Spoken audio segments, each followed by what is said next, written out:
traditional medicine in South Asia isn't just about herbal remedies and pulse reading. It's a culture defined by a very specific, often theatrical master-apprentice dynamic, as seen in the witty Urdu dialogue titled Aqwal-e Hakeem Batli Bamboos.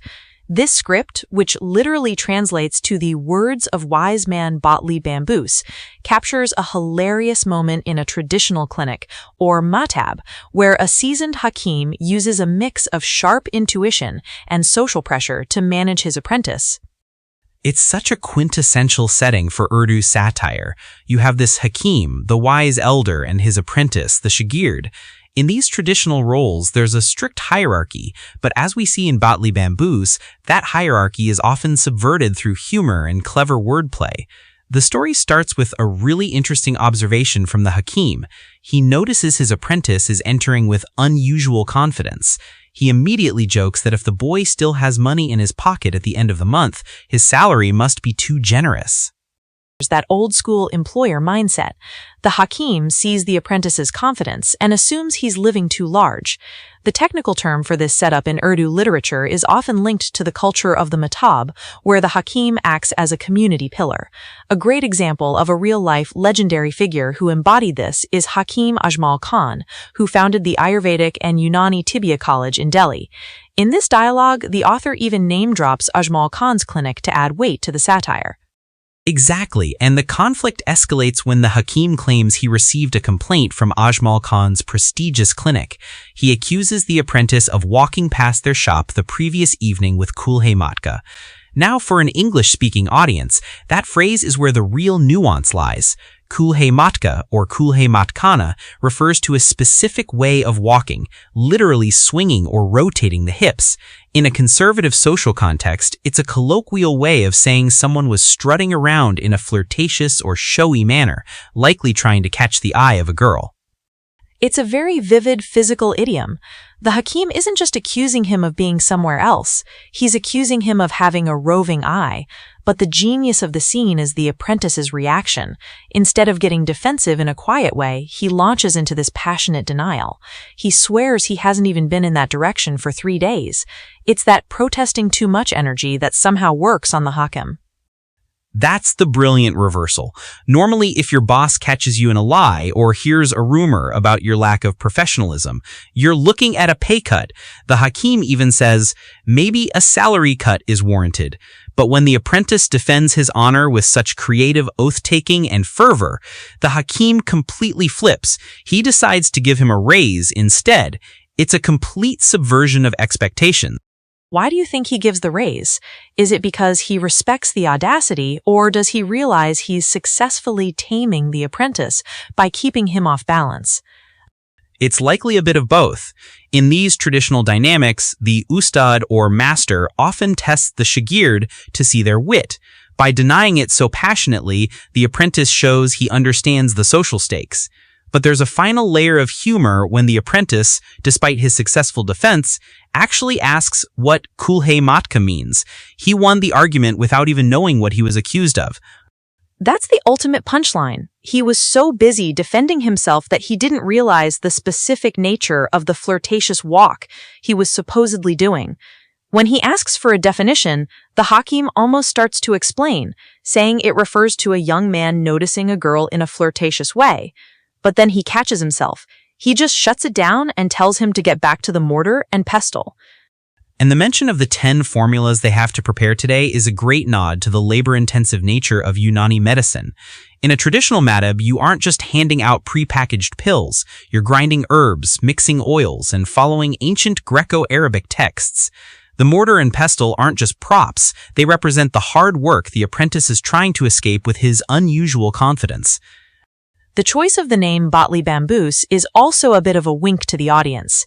Batli can refer to a bottle, and bamboos, well, in Urdu slang, bamboo can sometimes imply a prank or a difficult situation. So even the title suggests this Hakeem is a character who enjoys stirring the pot. It really highlights how language and social status are intertwined in South Asian comedy. You have the highbrow association with Hakeem Ajmal Khan, a man who was a freedom fighter and a founder of Jamia Millia Islamia, contrasted with the lowbrow slang of swinging hips. The Hakeem uses the prestige of a name like Ajmal Khan to scare the apprentice, then uses a common street idiom to embarrass him. It's a perfect example of how Urdu satire functions. It doesn't need a complex plot, it just needs two people in a room with a vast difference in power and a shared love for linguistic gymnastics. The apprentice thinks he's getting away with something, the Hakeem knows he isn't, and they both end up participating in this elaborate dance of denial and reward. It also touches on the economic reality of the time. The idea that a master would be looking at the apprentice's pockets to decide his wage is a very real, if exaggerated, commentary on how informal these labor relationships were. There's no HR department in a 19th century Delhi madhab. The Hakeem is the judge, jury, and paymaster. Which makes the raise even funnier. It's not a merit-based increase, it's a you entertained me increase. The Hakeem clearly enjoys the apprentice's creative oath-taking. In Urdu culture, taking an oath, qasam khana, is a serious matter, but in these stories, characters often invent increasingly absurd things to swear upon to prove their innocence. Right, and the fact that the Hakeem dismisses the complaint as a misunderstanding after the raise shows he probably made the whole thing up just to see the reaction. It's a psychological game. He checks if the boy has money, humbles him with a fake accusation, watches him squirm, and then rewards him for the performance. It's a masterclass in management through absurdity. It's also interesting how the dialogue handles the taboo nature of the flirtation. The Hakeem almost explains what it means to look at a girl flirtatiously, but stops himself. That hush-hush attitude toward romance or attraction is very characteristic of the time and place. It's fine to tease the apprentice about it, but a formal explanation of flirting would be beneath the Hakeem's dignity. Definitely. It maintains that air of tehzeeb or etiquette, even while they are basically arguing about whether the apprentice was shaking his hips in public.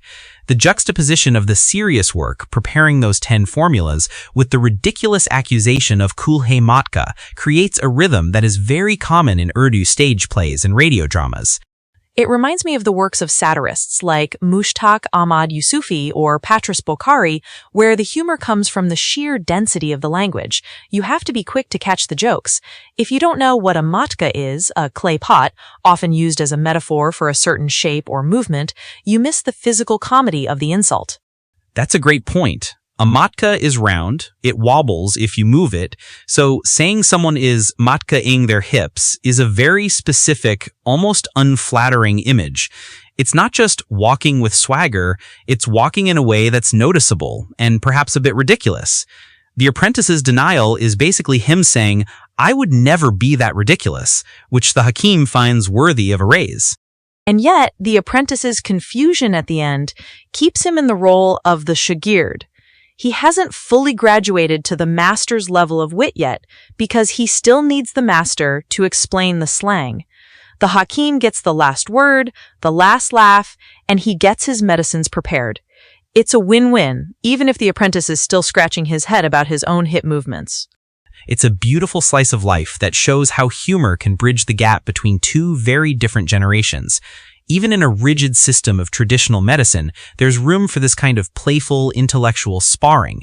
It makes the wise man Botley Bamboos live up to his name, maybe not for his medical advice, but certainly for his wisdom in handling people. The legacy of these kinds of stories is still seen in South Asian sitcoms today, where the boss-employee relationship is less about productivity and more about who can outmaneuver the other in a conversation. Akwal-e-Hakeem Botley Bamboos is a perfect primer for anyone wanting to understand the matab culture and the sharp observational humor that defines Urdu satire. It really is a masterclass in how to use language to turn a potential conflict into a moment of connection and a pay raise. If only modern salary negotiations were as entertaining as a Hakeem accusing you of swinging your hips past a rival clinic. If you enjoyed this look into the witty world of Urdu satire and traditional South Asian clinic culture, share this episode with a friend who appreciates a good wordplay-filled story.